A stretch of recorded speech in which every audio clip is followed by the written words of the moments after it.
యావత్తు తెలంగాణ ఆయన ఎంత విశాల దృష్టి ఆయనది.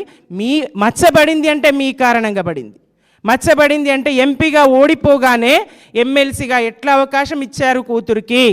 నాలాంటి వారు, నేను అదే ఎమ్మెల్సీ కావాలని కేసీఆర్ గారిని నేను కూడా అడిగిన.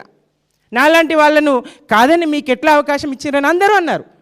అప్పుడు ఎట్లా తీసుకున్నారు మరి? మీరు ఎంపీగా అందరినీ ఎమ్మెల్యేలుగా మీరు గెలిపించామంటారు నిజామాబాద్ జిల్లాలో, ఆ ఎమ్మెల్యేలే నన్ను ఓడించారంటారు. ఇది ఎక్కడ విడ్డూరం? అందరినీ గెలిపించగలిగిన మీరెట్లా ఓడిపోతారు? స్వయంగా అందరినీ గెలిపించగలిగిన సత్తా ఉన్న మీరు, ఎమ్మెల్యేలు అందరినీ గెలిపించుకున్న మీరు ఎట్లా ఓడిపోతారో, ఆ ఎమ్మెల్యేలు మీ చేత గెలిపింపబడ్డ ఎమ్మెల్యేలు మిమ్మల్ని ఎట్లా ఓడిస్తారు? ఎందుకు నిందలు వేస్తారు? మీ వెనుక ఎవరున్నారు? తెలంగాణ సమాజానికి తెలియదా?